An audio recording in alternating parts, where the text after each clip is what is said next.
Shalom Bapak Ibu Saudara yang dikasihi Tuhan. Selamat beribadah di dalam ibadah online GKPB Masa Depan Cerah Tulung Agung. Kita bersyukur sepanjang bulan ini Tuhan sudah menyertai, melindungi, dan memberkati kita. Sepanjang bulan kita melihat bagaimana kasih setia Tuhan sempurna atas hidup kita. Dan sebentar lagi kita akan memasuki bulan yang baru. Mari kita membawa hidup kita di hadapan Tuhan, kita serahkan seluruh kehidupan kita di dalam pimpinan Tuhan. Pagi hari ini, mari kita datang menghampiri Tuhan di dalam ibadah kita. Kita hormati Tuhan yang hadir di tengah-tengah kita. Kita izinkan Tuhan melawat kita.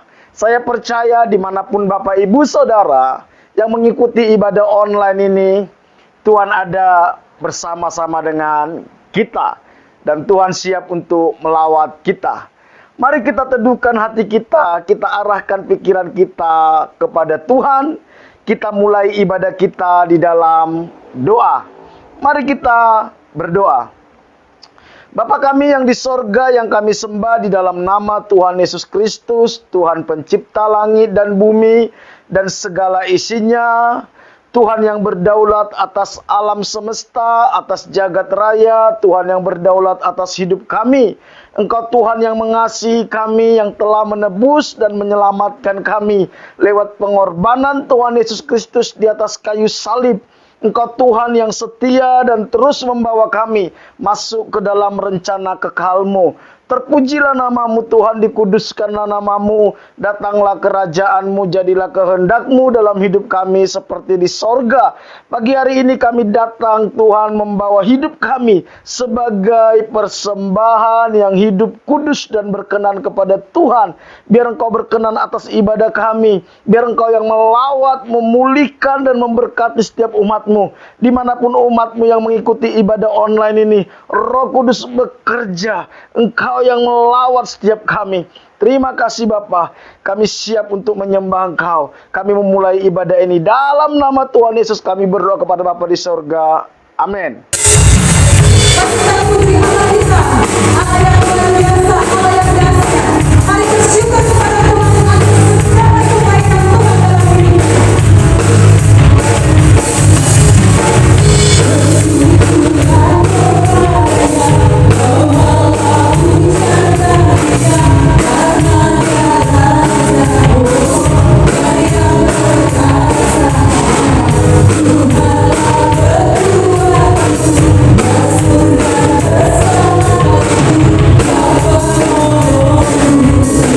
Yeah.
sepenuhnya ke dalam tangan-Mu. Kau Tuhan yang baik dalam setiap jalan-jalan kehidupan kami. Betapa kami bersyukur kepada-Mu Tuhan. Terima kasih Yesus.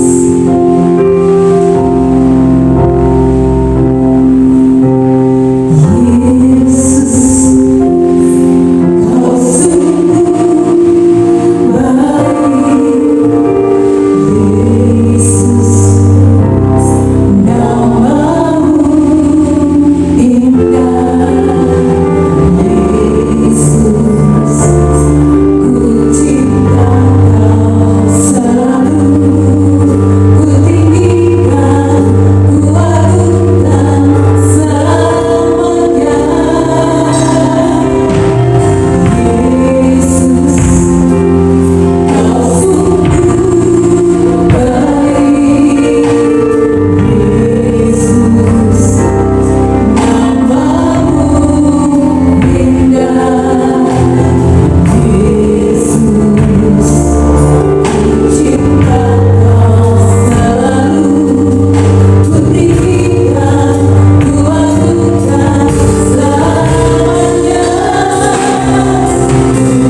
Bapak, Ibu, Saudara yang dikasihi Tuhan, sepanjang bulan ini kita sudah mempelajari tentang kedatangan Tuhan Yesus yang kedua kali. Minggu pertama kita sudah belajar mengapa Yesus akan datang.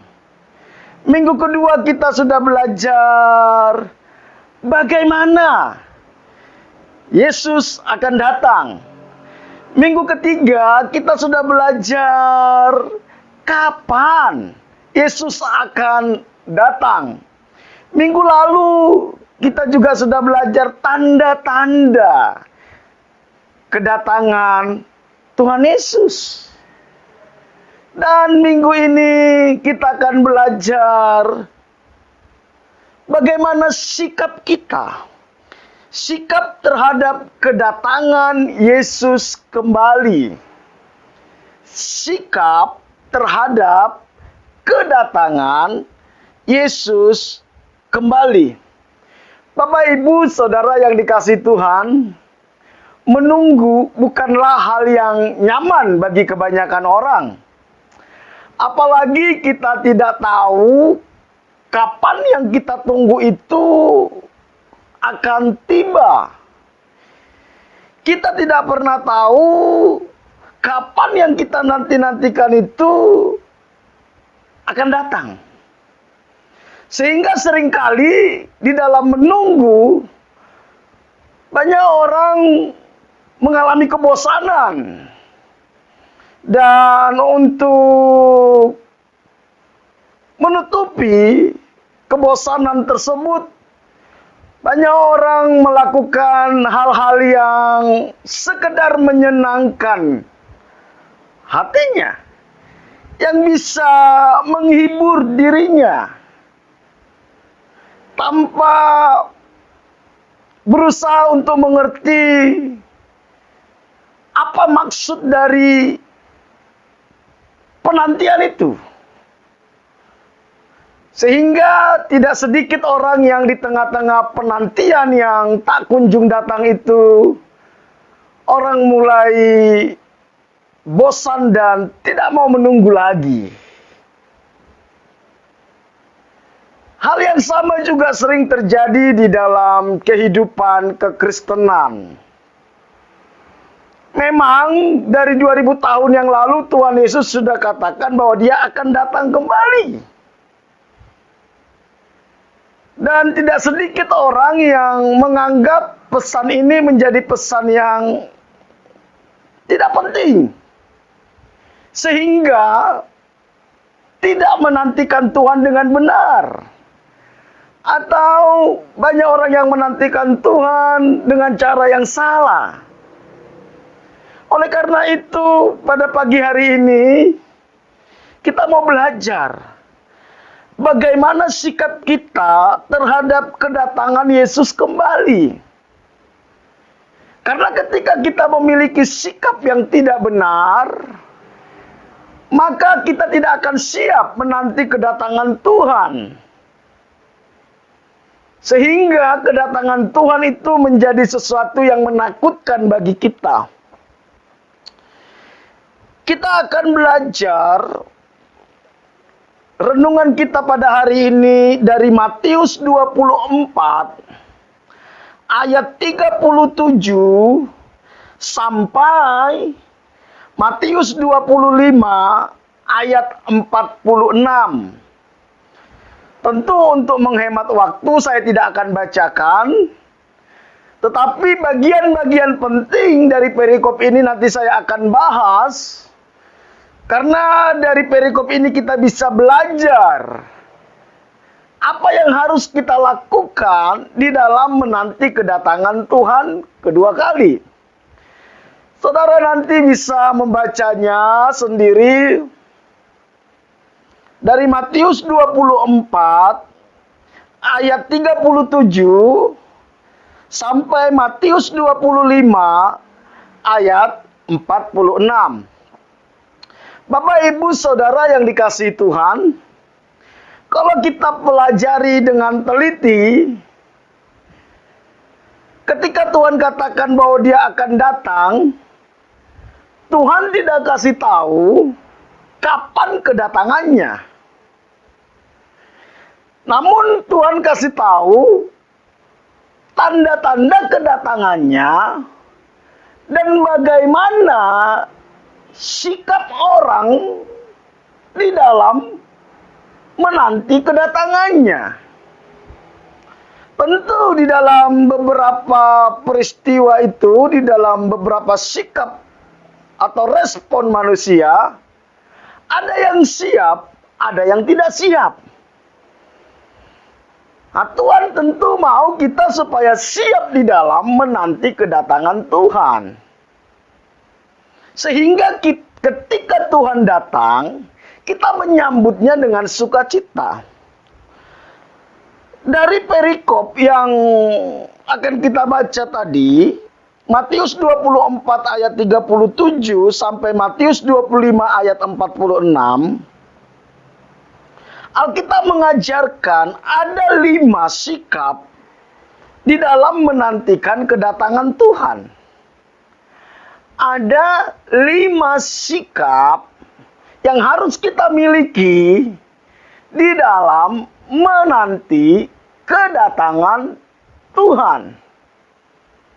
Di tengah-tengah pergumulan, di tengah-tengah permasalahan yang kita hadapi hari-hari ini, di tengah-tengah tantangan, hendaknya kelima sikap ini tidak pudar dari kehidupan kita. Kita tetap menjaga kelima sikap ini. Sikap pertama yang harus kita miliki adalah hidup dengan berjaga-jaga. Hidup dengan berjaga-jaga. Di dalam Matius pasal 24 ayat 37 sampai 39 dikatakan, sebab sebagaimana halnya pada zaman Nuh, demikian pula halnya kelak pada kedatangan Anak Manusia.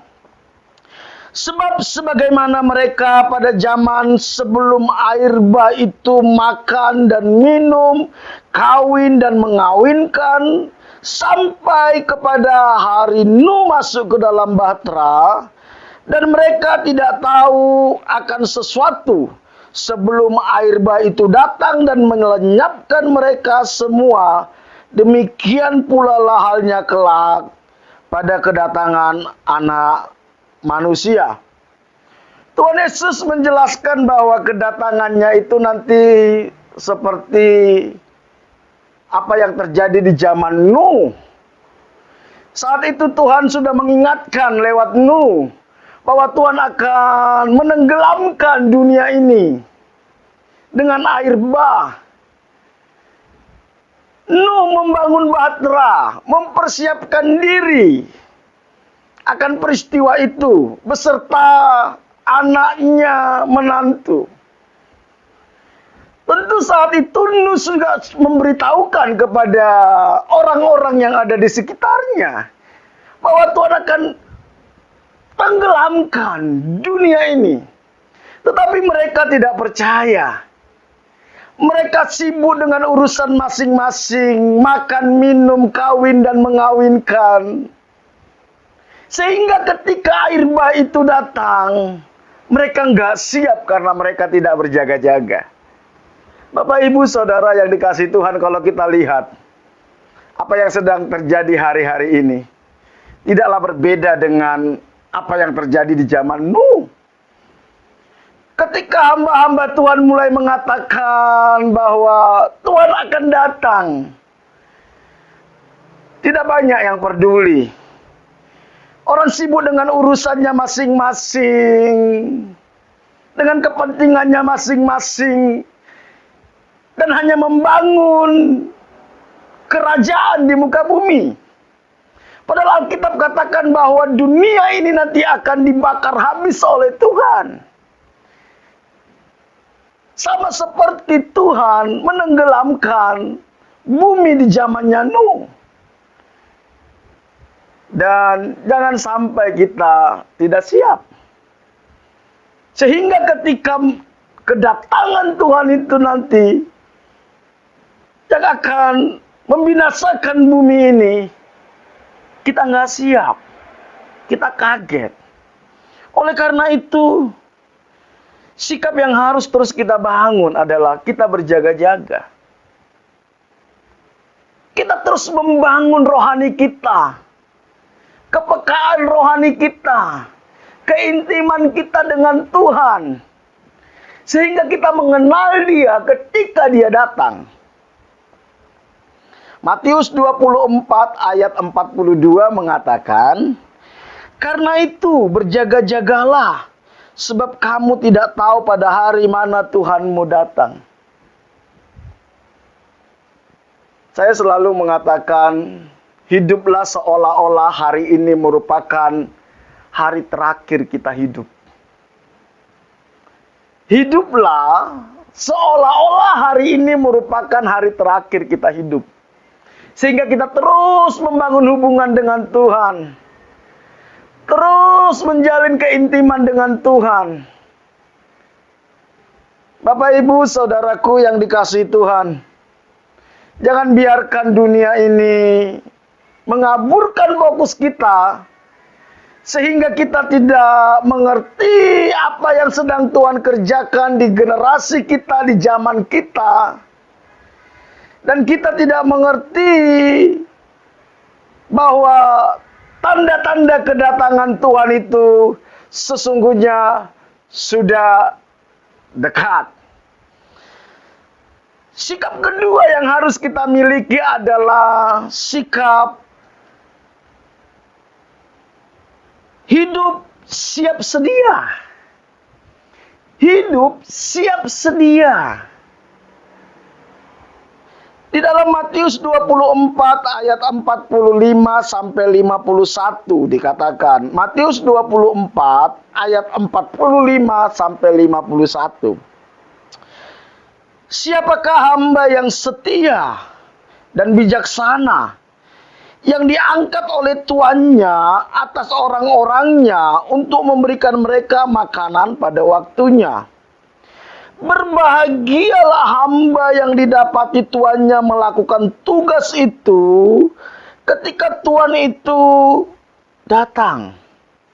Aku berkata kepadamu, sesungguhnya Tuhan itu akan mengangkat dia menjadi pengawas segala miliknya. Akan tetapi apabila hamba itu jahat dan berkata dalam hatinya, Tuanku tidak datang-datang, lalu ia mulai memukul hamba-hamba lain dan makan minum bersama-sama pemabuk-pemabuk, maka Tuhan hamba itu akan datang pada hari yang tidak disangkanya dan pada saat yang tidak diketahuinya, dan akan membunuh dia dan membuat dia senasib dengan orang-orang munafik. Di sanalah akan terdapat ratap dan kerta gigi. Tuhan katakan bahwa kedatangannya itu sama seperti seorang tuan, di mana dia memiliki hamba. Sementara hamba-hamba ini ada yang melakukan tugasnya dengan benar, sekalipun tuannya tidak ada. Mereka selalu hidup siap sedia ketika tuannya datang meminta pertanggungan jawab. Sementara ada beberapa hamba yang berpikir bahwa tuanku masih lama datang. Atau mungkin mereka berpikir bahwa tuannya tidak akan datang. Sehingga mereka hidup sesuka hati mereka, bahkan mereka melakukan kejahatan demi kejahatan. Mereka memukul hamba-hamba yang lain. Mereka tidak peduli dengan Tuhan. Bapak, Ibu, Saudara yang dikasihi Tuhan, sudahkah kita melakukan apa yang Tuhan perintahkan kepada kita? Sehingga ketika kita menyambut kedatangan Tuhan itu, Tuhan temukan kita di dalam rencana Tuhan, di dalam kehendak Tuhan. Tidak sedikit orang tidak peduli dengan apa yang menjadi tanggung jawabnya di hadapan Tuhan. Tidak peduli dengan apa yang menjadi kehendak Tuhan dalam hidupnya. Hidup sesuka hatinya. Mereka lupa bahwa suatu saat Tuannya akan datang. Yesus akan datang menghakimi dunia. Bapak, Ibu, Saudara yang dikasihi Tuhan. Tuhan memilih kita untuk melakukan pekerjaan-pekerjaan yang baik. Sudahkah kita melakukan apa yang Tuhan inginkan dalam hidup kita? Atau kita sibuk dengan diri kita sendiri? Sibuk dengan ambisi dan hawa nafsu kita? Sehingga ketika Tuhan Yesus datang nanti, kita nggak bisa mempertanggungjawabkan hidup kita di hadapan Tuhan. Mari kita mencari apa yang menjadi kehendak Tuhan dalam hidup kita. Apa yang menjadi rencana Tuhan dalam hidup kita. Berjalanlah di dalam kehendak Tuhan. Lakukanlah apa yang menjadi kehendak Tuhan dalam hidup kita. Sehingga ketika Tuhan datang nanti, kita ditemukan di dalam rencananya. Yang pertama tadi, sikap yang harus kita miliki adalah hidup dengan berjaga-jaga. Yang kedua, hidup siap sedia. Kalau sewaktu-waktu Tuhan datang, Dia menemukan kita sebagai orang benar, bukan sebagai orang penjahat. Yang ketiga, sikap yang harus kita miliki di dalam kedatangan Tuhan adalah hidup dengan bijaksana. Apa sih bijaksana itu, saudara? Bijaksana itu adalah mengerti apa yang menjadi kehendak Tuhan, mengerti apa yang harus dia lakukan dan katakan, mengerti bagaimana cara melakukan dan mengatakannya. Itu bijaksana. Bisa menempatkan diri dengan cara yang benar. Bersikap dengan cara yang benar. Tahu apa yang terpenting dalam hidupnya. Apa yang kurang penting dan apa yang tidak penting. Tahu apa yang harus diperjuangkan dan apa yang tidak perlu diperjuangkan. Mengerti apa yang harus diprioritaskan, apa yang tidak harus diprioritaskan. Itulah bijaksana. Dalam Matius 25, mulai ayat 1, Tuhan berbicara tentang 5 gadis bijak dan 5 gadis bodoh. Ini gambaran kita. Di dalam dunia ini, kita ini mempelai wanita Kristus. Ada yang bijaksana, ada yang bodoh. Dan Tuhan hanya akan menjemput mempelai wanitanya yang bijaksana. Dia tidak mau dengan yang bodoh. Coba kita lihat dalam Matius 25 ayat 1 sampai 7 dikatakan. Pada waktu itu hal kerajaan sorga seumpama 10 gadis yang membawa pelitanya dan pergi menyongsong mempelai pria. 5 di antaranya bodoh dan 5 bijaksana. Gadis-gadis yang bodoh itu membawa pelitanya, tetapi tidak membawa minyak. Sedangkan gadis-gadis yang bijaksana itu membawa pelitanya juga minyak dalam buli-buli mereka. Tetapi karena mempelai itu lama tidak datang-datang juga, mengantuklah mereka semua lalu tertidur. Waktu tengah malam terdengarlah suara orang berseru, mempelai datang, songsonglah dia. Gadis itu pun bangun semuanya lalu membereskan pelitanya. Nanti saudara baca selanjutnya. Ada 5 gadis bijak, 5 gadis bodoh. Mereka sama-sama menantikan kedatangan Tuhan. Mereka membawa pelita. Tetapi gadis yang bijaksana itu membawa minyak dalam buli-buli. Sementara 5 yang bodoh itu tidak membawa minyak dalam buli-buli. Ini gambaran orang Kristen. Pelita itu berbicara tentang firman Tuhan. Firman Tuhan. Kita semua percaya dengan firman. Tetapi pertanyaannya, apakah kita mempunyai minyak? Minyak yang membuat pelita itu tetap hidup. Apa itu minyak? Minyak itu berbicara tentang pengurapan. Minyak itu berbicara tentang Roh Kudus yang memimpin hidup kita. Bapak, Ibu, Saudara yang dikasihi Tuhan, kita sudah punya firman. Tuhan sudah berikan firman dalam hidup kita. Dan mungkin kita sudah sering atau setiap hari membaca firman. Tetapi pertanyaannya, apakah firman itu hidup dalam hidup kita? Bagaimana supaya firman itu menjadi nyata dalam hidup kita? Kita izinkan Roh Kudus yang menuntun hidup kita. Pengurapan Tuhan turun atas hidup kita.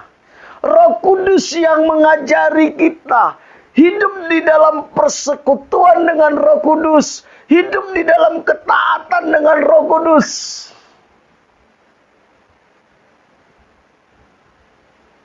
Bapak Ibu, di tengah-tengah dinamika kehidupan yang serba cepat, serba canggih, di tengah-tengah pengetahuan yang berkembang begitu dahsyat, teknologi berkembang begitu dahsyat, masihkah kita bisa mendengarkan suara Roh Kudus? Masihkah kita memiliki hubungan yang intim dengan Roh Kudus? Masihkah kita izinkan Roh Kudus menuntun kita lewat firman-firman-Nya yang kita sebut dengan rema? 5 wanita bijak, mereka membawa minyak dalam buli-buli. Sementara 5 wanita bodoh tidak. Jangan habiskan hidup kita hanya untuk perkara-perkara dunia. Kita nggak punya hubungan yang intim dengan Roh Kudus. Kita nggak punya komunikasi yang baik dengan Roh Kudus. Bahkan kita sering mendukakan hatinya. Kita nggak peduli perasaannya. Mari saudaraku yang dikasihi Tuhan. Yang ketiga, hiduplah dengan bijaksana. Tidak ada hal yang terpenting dalam hidup ini melebihi persekutuan dengan Tuhan, persekutuan dengan Roh Kudus. Yesus mati di atas kayu salib supaya kita memiliki hubungan yang intim kembali dengan Tuhan. Dosa telah memutus hubungan kita dengan Tuhan. Yesus harus mati di atas kayu salib, membayar harga yang mahal demi hubungan itu dipulihkan. Tapi sejauh mana kita menganggap hubungan dengan Tuhan itu sesuatu yang terpenting, yang paling berharga, dan paling bernilai dalam hidup kita? Karena Roh Kudus itulah yang membuat kita tetap memiliki iman kepada Tuhan. Mari saudara, jangan habiskan hidup kita hanya untuk perkara-perkara duniawi yang hanya sesaat. Yang keempat, bagaimana sikap kita di dalam kedatangan Tuhan Yesus? Yang keempat adalah hidup dengan bertanggung jawab. Hidup dengan bertanggung jawab. Matius pasal 25 ayat 14 sampai 19 dikatakan. Sebab hal kerajaan sorga sama seperti seorang yang mau berpergian ke luar negeri, yang memanggil hamba-hambanya dan mempercayakan hartanya kepada mereka. Yang seorang diberikannya 5 talenta, yang seorang lagi 2, dan yang seorang lagi 1. Masing-masing menurut kesanggupannya, lalu ia berangkat. Segera pergilah hamba yang menerima 5 talenta itu, ia menjalankan uang itu lalu beroleh laba 5 talenta. Hamba yang menerima 2 talenta itu pun berbuat demikian juga dan berlaba 2 talenta. Tetapi hamba yang menerima 1 talenta itu pergi menggali lubang ke dalam tanah lalu menyembunyikan uang tuannya. Lama sesudah itu pulanglah tuan hamba-hamba itu lalu mengadakan perhitungan dengan mereka. Tuhan Yesus bilang gini, hal kerajaan sorga itu seumpama seseorang yang ingin berpergian ke luar negeri.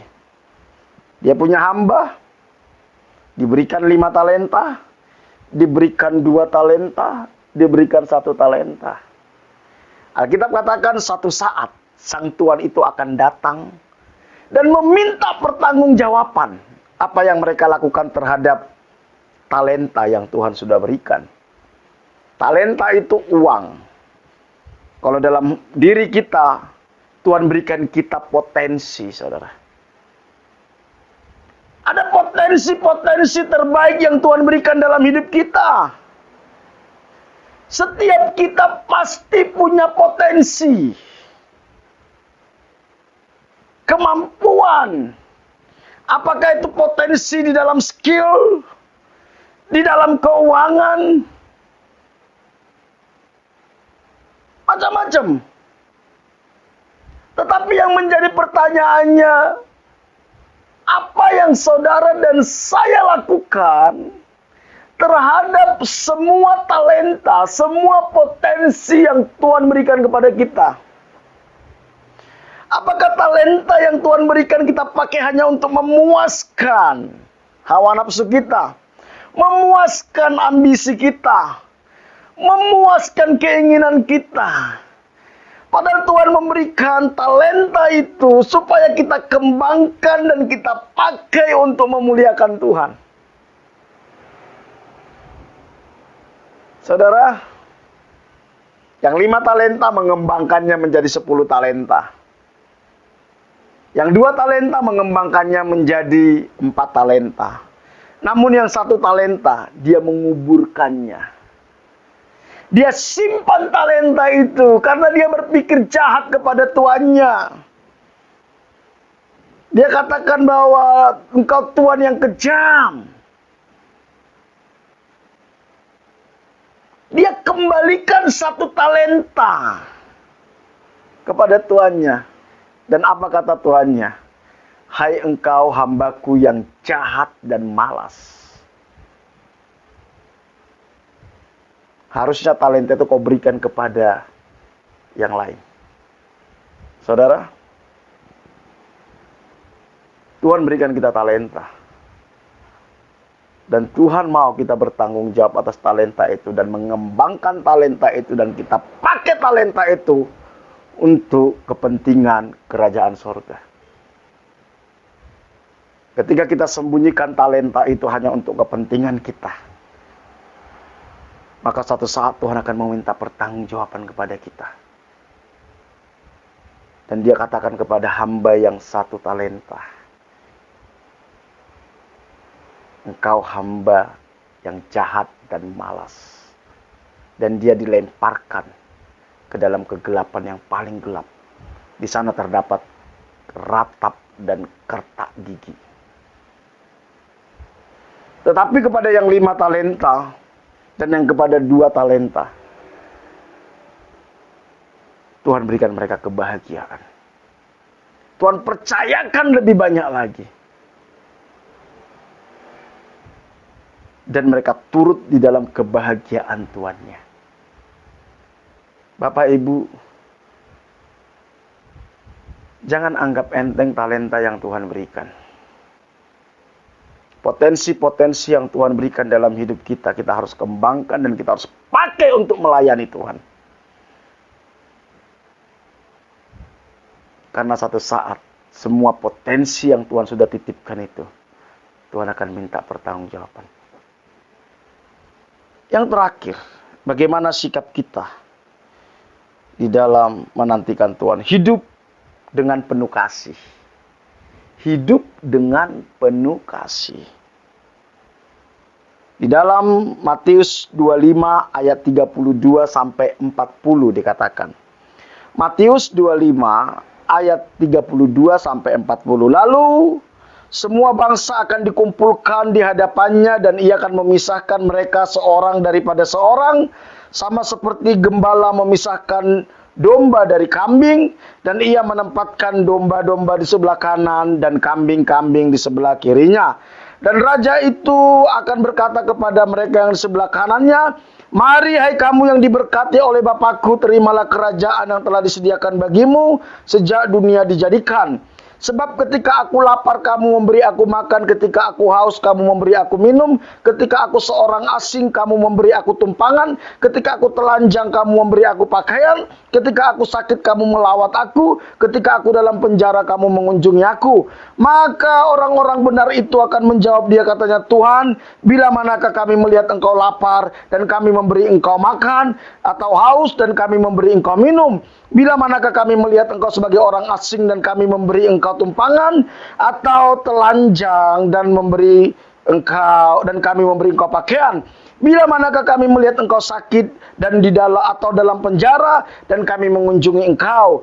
Dan raja itu akan menjawab mereka, "Aku berkata kepadamu, sesungguhnya segala sesuatu yang kamu lakukan untuk salah seorang dari saudaraku yang paling hina ini, kamu telah melakukannya untuk aku."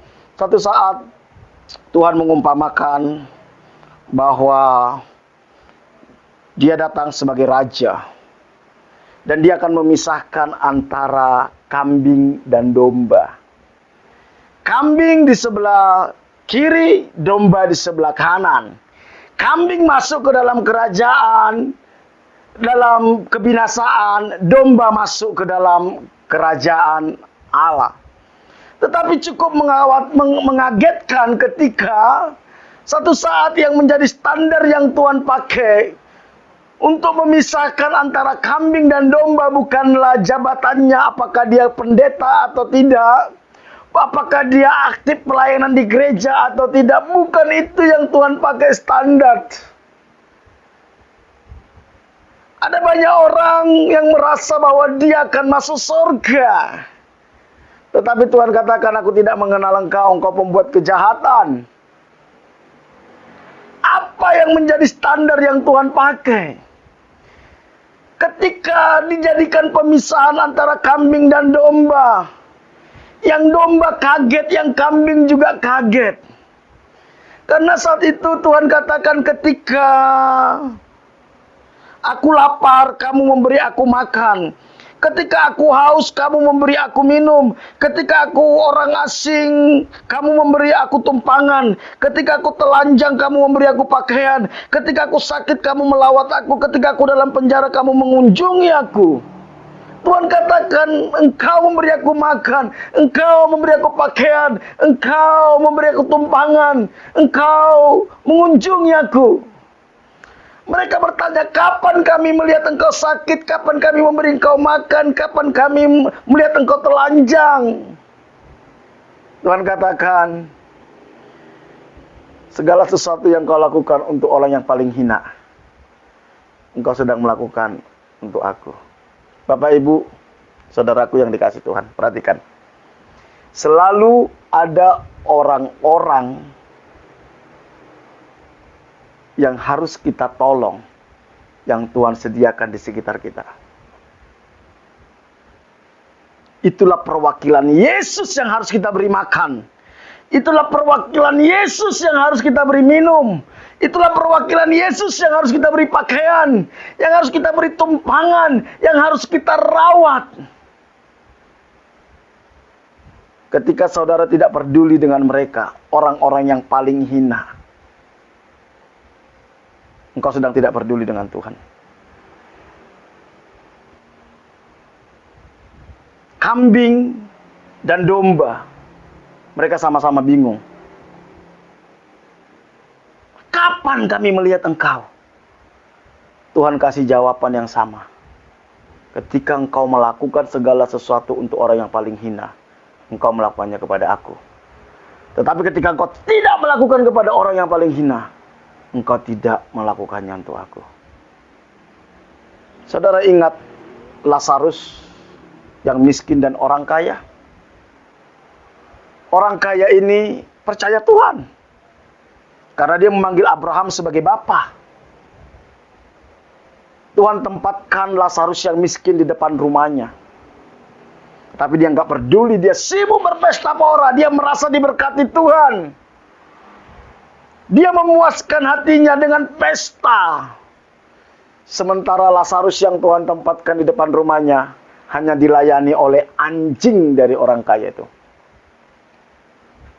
Satu saat orang kaya ini mati. Dia dibuang ke neraka. Lazarus yang miskin mati, dia masuk surga. Bukan kekayaan kita, bukan kehebatan kita, bukan kepintaran kita, tapi bagaimana kita mengasihi orang-orang yang ada di sekitar kita. Dan ketika kita lakukan itu untuk Tuhan, itulah yang berkenan kepada Tuhan. Inilah yang membuat kami, membuat saya melibatkan diri untuk pelayanan di penjara. Pelayanan untuk orang-orang miskin. Menampung orang, menyekolahkan orang. Karena saya sedang memberi makan Yesus. Merawat Yesus. Sudahkah saudara merawat Yesus yang ada di sekitar saudara yang Tuhan tempatkan? Bapak Ibu saudara yang dikasihi Tuhan. Ada 5 sikap yang harus kita miliki di dalam menanti kedatangan Tuhan. Yang pertama, hidup dengan berjaga-jaga. Yang kedua, hidup siap sedia. Yang ketiga, hidup dengan bijaksana. Yang keempat, hidup dengan bertanggung jawab. Dan yang terakhir, hidup dengan penuh kasih. Sudahkah kita mengasihi orang-orang yang ada di sekitar kita? Yang Tuhan tempatkan. Saya percaya setiap orang yang bertemu dengan kita itu tidak kebetulan. Itu tidak kebetulan. Tuhan pasti punya maksud, Tuhan pasti punya rencana. Tuhan mau kita mengasihi mereka. Mari kita tundukkan kepala kita berdoa. Kami bersyukur Tuhan buat kebenaran firman-Mu. Mampukan kami untuk memiliki sikap yang benar di dalam menanti kedatangan Tuhan. Jangan biarkan kami sibuk dengan diri kami, egois dengan diri kami. Sehingga kami ditipu oleh keinginan kami, ditipu oleh pikiran kami, ditipu oleh kesombongan ambisi kami. Buat kami mengerti apa yang harus kami lakukan di dalam menanti kedatangan-Mu. Roh Kudus, tuntun kami, sertai kami, penuhi kami dengan hikmat-Mu. Jangan biarkan kami menjadi orang bodoh, tapi biar kami menjadi orang yang bijaksana yang mengerti kehendak Tuhan dalam hidup kami. Kami bersyukur buat ibadah kami pada hari ini. Hamba-Mu serahkan setiap umat-Mu yang mengikuti ibadah ini Tuhan. Dimanapun mereka mengikuti ibadah online ini, biar Tuhan yang memberkati. Kami bawa hidup kami sepanjang minggu ke depan. Berkati setiap rumah tangga, hubungan suami istri, orang tua dengan anak, sesama saudara. Kasih dan kebenaran memerintah dalam setiap rumah tangga. Pulihkan kesehatan umat-Mu. Berkati usaha pekerjaan umat-Mu. Apapun yang mereka kerjakan sepanjang minggu ke depan, Tuhan buat berhasil. Lindungi umat-Mu dari segala mara bahaya, kecelakaan, virus-virus, sakit, penyakit. Pakai setiap kami untuk menjadi berkat bagi orang-orang yang di sekitar kami. Terima kasih, kami bersyukur. Kami serahkan hidup kami sepanjang minggu ini ke dalam anugerah Tuhan. Jemaat yang dikasih Tuhan, kita akan akhiri ibadah kita. Mari kita angkat tangan kita terima berkat yang berasal daripada Tuhan. Bapak Ibu Saudara yang dikasih Tuhan, terimalah berkat yang berasal daripada Bapa, Diberkatilah engkau pada waktu masuk, diberkatilah engkau pada waktu keluar, diberkatilah engkau buah kandunganmu, diberkatilah adonanmu, diberkatilah bakulmu, diberkatilah hasil tanganmu. Apapun yang kau kerjakan dengan tanganmu sepanjang minggu ke depan, Tuhan akan buat berhasil. Diberkati engkau di kota, di desa, di gunung, kemanapun kau pergi, tanda-tanda ajaib menyertai engkau. Engkau akan naik dan tidak akan menjadi turun, engkau akan menjadi kepala dan bukan menjadi ekor. Anak cucumu akan perkasa di bumi, engkau akan disebut sebagai orang yang beruntung dan berbahagia. Dan lewat hidupmu akan banyak orang menerima berkat yang berasal daripada Tuhan. Jika engkau hari ini sungguh-sungguh mendengarkan suara Tuhan alam yang kusampaikan kepadamu dan engkau setia melakukannya, maka berkat-berkat ini akan menjadi milikmu. Karena itu terimalah berkat daripada Allah Bapa, kasih karunia dari Tuhan kita Yesus Kristus, penghiburan dan kekuatan dari Roh Kudus, mulai hari ini sampai Tuhan Yesus datang kedua kali. Dalam nama Tuhan Yesus, setiap kita yang diberkati sama-sama katakan amin. Bapak Ibu Saudara yang dikasihi Tuhan, ibadah online kita selesai. Sampai bertemu dalam ibadah online minggu depan. Bagi Bapak Ibu Saudara yang sehat, saudara bisa mengikuti ibadah onsite yang kita laksanakan setiap hari Minggu jam 10 pagi di Barata Entertainment lantai 2 Ruang Arjuna Tulungagung. Barata Entertainment lantai 2 Ruang Arjuna jam 10 pagi. Mari kita mengundang Bapak Ibu Saudara untuk menikmati hadirat Tuhan di dalam ibadah onsite. Bagi Bapak Ibu Saudara yang digerakkan Tuhan untuk memberikan persembahan, baik itu persembahan persepuluhan, persembahan syukur, persembahan pembangunan maupun persembahan misi, saudara bisa langsung menghubungi bendahara gereja kita. Tuhan Yesus memberkati kita semua.